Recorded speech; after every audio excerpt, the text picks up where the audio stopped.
Sejam bem-vindos ao nosso canal Beta House. E primeiramente a gente gostaria de agradecer a vocês que comentaram, curtiram o nosso vídeo e mandaram mensagens pra gente. A gente gostou muito e que vocês possam estar aproveitando esse assunto que vai ser muito massa. E hoje a gente vai falar sobre o cara que é o centro desse canal e algumas curiosidades que você pode conhecer e talvez não. Ficou curioso? Então fica ligado com a gente que até o final do vídeo você vai entender.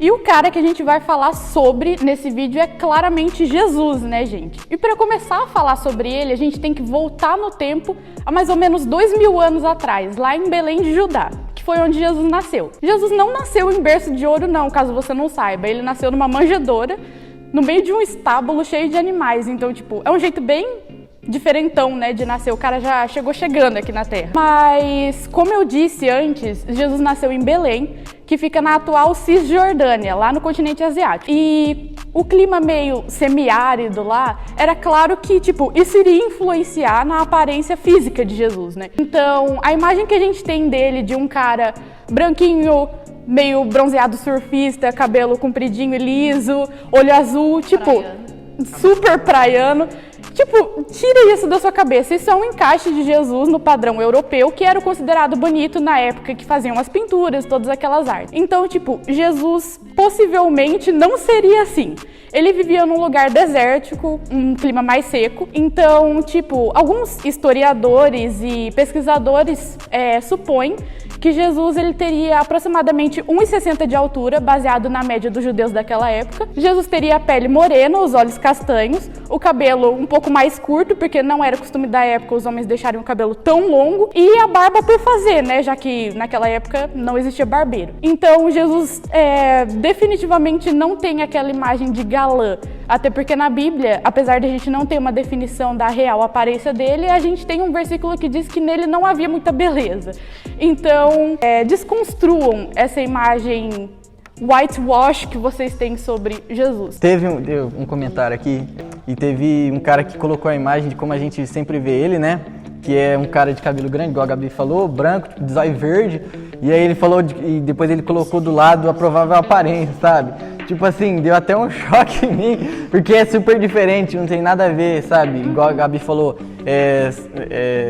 o jeito que as pessoas construíram a imagem dele, né? Se você for imaginar como ele era realmente com esses dados, você não consegue colocar na sua cabeça, porque geralmente a gente se alimenta muito durante um tempo com a imagem assim, né, de um cabelo grande, de olhos verdes, que a gente não consegue imaginar ele de outro jeito, né, de cabelo curto. Eu realmente estranhei. O jogador de futebol está lá, sabe? Tipo, aquele cara cabelinho pequenininho, enroladinho, barbinho. Não, é o que eu penso, sabe? Bom, e dando sequência no nosso assunto, eu estarei falando sobre o primeiro milagre de Jesus. Ele aconteceu em Caná da Galileia, onde Jesus e seus discípulos foram convidados para uma festa de casamento. Nessa festa, ocorreu que ao decorrer dela, acabou faltando vinho. E infelizmente, naquela época, faltar vinho numa festa de casamento era realmente vergonha para os noivos e para a família dos noivos. E é claro, para toda a família. Era símbolo de vergonha, sabe? Tipo, até hoje, né? Vai faltar comida num casamento, é meio estranho, né? As pessoas iriam reclamar, iriam ficar, tipo assim, Ia ficar marcado. Em choque. Não foi muito diferente dos dias atuais, sabe? Foi bem parecido. E também, né, lembrar que naquela época, tipo, casamento não era, tipo assim, 6 horas de festa. Era 3 dias, ficava um tempão o povo lá festando e tal, né? E uma curiosidade é que, naquela época, se o casamento era em uma vila ou em uma comunidade pequena, todos eram convidados. Então, quando faltou vinho, não foi tipo assim, faltou vinho para só a gente aqui e tal, 4 pessoas, 10 pessoas. Não, faltou para uma galera imensa, sabe? Então, tipo assim, deve ter faltado tipo no meio da festa, então foi tipo, eles ficaram em choque, eles não sabiam o que fazer. Mas Maria, mãe de Jesus, estava naquela festa, e quando ela ficou sabendo dessa notícia, logo ela teve uma ideia de chamar Jesus, porque ela sabia que ele poderia dar um jeito. Então Maria falou aos encarregados da festa, que hoje em dia seriam os garçons da festa. Falou assim: olha, tudo que esse homem falar para vocês fazerem, obedeça. Então, os garçons foram lá e obedeceram tudo que Jesus tinha ordenado, né? Jesus pediu para eles encherem de água. Hoje podemos dizer que seria um galão bem grande, assim, não sei nem como gesticular, mas ele seria bem grande para caber mais ou menos vários litros de vinho, né? Porque era para uma galera imensa, então ele pediu para eles encherem de água e depois que eles encheram até a boca, até em cima, Jesus pediu para eles tirarem de lá e levar até o mestre de sala, que hoje em dia seria o chefe de cozinha, né? Podemos assim dizer. Então eles levaram, o chefe lá da cozinha, ele experimentou e foi levar até o casal, até o noivo, né? E chegando lá, o chefe da cozinha perguntou ao noivo, falou assim: nossa, é estranho porque geralmente nas festas o melhor vinho é servido primeiro, mas aqui o melhor vinho ficou pro final, né? Então, tipo assim, foi ali realmente um milagre que estava faltando e Jesus operou um milagre ali naquela festa e todo mundo depois pôde usufruir, né, daquele vinho que deve ter sido uma maravilha, porque tipo... Só para lembrar aqui, né, isso aconteceu quando Jesus tinha uns 30 anos. Então Jesus ficou 30 anos trabalhando com seu pai, que era carpinteiro. Trabalha assim, né? Carpinteiro, né, gente? Fazendo umas mesas, batendo uns pregos assim, né? Vinão. Tipo nosso amigo Vinão, que é um agroboy aí da região. Antes disso também, né, do primeiro milagre, Jesus foi lá e se batizou com o João Batista. Ele se batizou, né, veio a pomba assim, falou: este é meu filho amado, né? E daí o Espírito de Deus levou ele para o deserto. Lá ele passou 40 dias jejuando, sem comer e tal. E depois disso, Satanás, né, mano, um cara que é muito pilantra, muito do mal, chamou Jesus e fez 3 tentações. A primeira, Jesus estava morrendo de fome, mas morrendo de fome mesmo. Imagina você 40 dias, debaixo do sol. Pra quem é outono, assim, nesse calorzão que tá fazendo aí, meu Deus do céu, tá muito calor. Ficar sem comer, ele vai lá e fala: transforme isso e o diabo, velho, ele era muito inteligente, ele é muito inteligente, ele conhece todas as escrituras, né? Ele vai lá e usou um versículo para tentar Jesus, para transformar aquelas pedras em pão, né? Imagina transformar em um McDonald's agora. Já dá uma tentação, né? Que é muito bom o McDonald's, né? Jesus vai lá e tá com as escrituras também e cancela isso. E o Satanás leva ele de novo e fala um montão assim, leva lá para Everest, não, muito alto, fala: se taca daqui. Jesus também fala que não, dá umas escrituras também.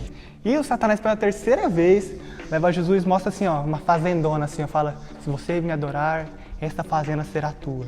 Jesus vai lá e expulsa Satanás, porque ele era uma pessoa muito sábia e inteligente, sabendo que Deus era que estava com ele na missão, né? Depois dessa segunda tentação, o diabo leva Jesus lá para um alto do monte e mostra assim, uma fazenda assim, ó, mostra uma colab assim, uma fazenda com uns 3 mil alqueires, assim. É uma tentação, né? Quem não quer? Desculpa, é uma fazenda aqui. E é uma tentação ter uma fazenda, né? Eu queria ter uma fazenda, mas eu não tenho. E daí... Mora numa fazenda? Mas é minha. E Jesus vai lá e fala: manda o diabo embora, e depois os anjos vêm e cuidam dele. Mostrando que Deus estava com Jesus o tempo todo, né? Jesus, ele era de carne e osso, igual a gente. Então, ele sofreu as tentações e sofreu, tudo que a gente sofre aqui. Então, isso realmente mostra que Deus estava cuidando dele o tempo todo, assim como cuida da gente. Agora, gente, eu vou falar sobre outra curiosidade muito legal de Jesus. Jesus, ele sempre foi uma pessoa muito bondosa, gentil, carinhosa. Desde criança, eles falam que ele era muito atencioso às pessoas e conversava. Mas Jesus, ele era muito inteligente e muito sábio. E direto. Era o sim ou não. A verdade, né? E nada mais do que a verdade. E algumas histórias mostram pra gente algumas falas de Jesus que era muito massa. Uma das falas mais legais que eu gosto, que é quando uma mulher que ela foi condenada por adultério. E aí, naquela época, a pena, né, do adultério era ser apedrejada, né? Então, vamos tentar entrar nessa época. Tava um alvoroço, né? Vamos imaginar que no meio da rua tava todo mundo gritando e falando, acusando ela e querendo, né, matar ela e tacar pedra nela por causa dela ter, né, adulterado. E aí Jesus tava fazendo o quê? Tava desenhando. Já começa aí que Jesus estava desenhando no meio de um alvoroço todo, né? Quando eles começam a falar para Jesus o que ela tinha feito, Jesus se coloca na frente dela e fala: quem nunca pecou, que atire a primeira pedra. E aí, em uma fala dessa, ele impôs autoridade sobre todas aquelas pessoas, sobre todo aquele alvoroço, e aí as pessoas foram saindo numa única fala, né? E eu achei isso muito massa. Outra frase que a gente pode ver onde Jesus se impõe também é quando ele está tendo uma conversa com os judeus que falavam, né, eu sou filho de Abraão, sou filho de Deus e tal. Só que eles não acreditavam em Jesus. Então, Jesus chegou e falou assim: peraí, como vocês falam que são filhos de Deus se vocês não acreditam em mim e ainda não estão comigo, não me amam junto como eu amo vocês e tal, né? E aí eles começam a falar que tudo aquilo lá é mentira e tal, que Jesus era um mentiroso, falso profeta e tudo mais. Mas aí Jesus começa a falar que se fosse Abraão, se eles realmente seguissem como Abraão, Abraão teria se alegrado em ver, né, Jesus. E aí eles falaram assim: mas como você pode dizer isso de Abraão, se Abraão já morreu, né, no caso? Você é mais velho que Abraão para ter conhecido ele? E ele fala assim: antes de Abraão existir, eu sou. Eu já estava aqui, né? Já demonstrando, né, a trindade, que ele estava com Deus antes de vir, né? Outro episódio foi quando Nicodemos foi falar com Jesus. Nicodemos era um fariseu também, um cara topzão lá da lei dos judeus. E ele foi falar com Jesus e em certo momento da conversa, Jesus disse que ninguém irá conhecer o reino de Deus a não ser que nasça de novo. E Nicodemos na hora ficou pensando, então eu vou ter que voltar pro útero da minha mãe, isso não é possível. E Jesus na hora, ele foi, deu uma explicada ainda, deu uma aulinha, mas o cara não entendia o que ele queria dizer. Então ele virou para Nicodemos e falou: mas tu não é o mestre da lei? Você não é o sabichão, não, você não sabe? Você não entende o que eu quero dizer? Então, ele era bem direto, Jesus não mandava muito recado e ele falava e explicava o que tinha que ser dito ali na hora. Então, gente, essas são algumas coisas que a gente pegou de Jesus que às vezes você sabe, às vezes não. E a gente quis trazer para vocês aprenderem um pouco mais junto com a gente. E a gente pode fazer outros vídeos falando sobre Jesus, porque ainda tem muita coisa sobre esse cara incrível que é o centro do nosso canal, né? Se você gostou desse vídeo, não se esquece de se inscrever aqui no nosso canal e ficar por dentro de todas as nossas programações e, é claro, todos os nossos episódios aqui do Beta House. Se você gostou, deixa o seu like também e ativa o sininho, não se esqueça. Tamo junto, é nóis, galera!